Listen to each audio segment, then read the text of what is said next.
times people will take a loved one or a husband or a wife or a grandma or your mom or your dad to the doctors because they're starting to get some memory issues and you're concerned with something that they're doing or not doing. And the doctor says, well, you know what? They're 75 years old. They're just getting old.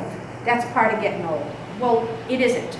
There are differences between just getting old and some of the deficits you get just with aging and the deficits that you actually get with Alzheimer's. So it's not a normal part of aging. Not everybody with dementia is older. There's an early onset type of Alzheimer's that actually affects those who are under the age of 65. These are people in their 40s and 50s who start to get the symptoms of Alzheimer's and develop a dementia early. And a lot of times these patients, because of their younger age, tend to progress quicker with the dementia, yet have the physical health. And so it's a long run for some of these people because physically they're very healthy, but then they start to get the brain changes with dementia at an early age. And then there's something called chronic traumatic encephalopathy.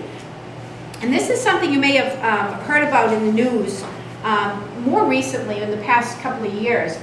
This is caused by repetitive head injury. Some great centers for studying dementia. And so it was a team of investigators from multiple institutions in Boston and in Stanford. And Stanford University does a lot of research on this. They analyzed the brains of 202 football players and found that chronic traumatic encephalopathy was neurologically diagnosed in 87% of the entire cohort of players. That's huge. And there was, it included 110 of the 111 National Football League players that were in that group. So the part that you'll see when we talk about these brain lesions is they can only diagnose it after they die because they have to do this post-mortem.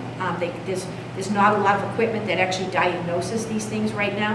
I don't really understand. The brain actually physically shrinks. It changes shape. And all that shrinkage are brain cells that are dying because of those plaques and tangles. And you can see why there would be such deficits because your brain is losing cells that were functioning before. The three brains on the far right, on top, now the bluish area represents plaques and tangles where there might be deficits of cells in the brain. The top one is preclinical Alzheimer's disease, so before it's even been diagnosed, you can see that there starts to be some of those tangles and plaques and deficits in the brain.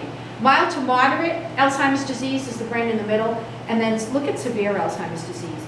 Those plaques and tangles and those deficits have taken over a good portion of the brain.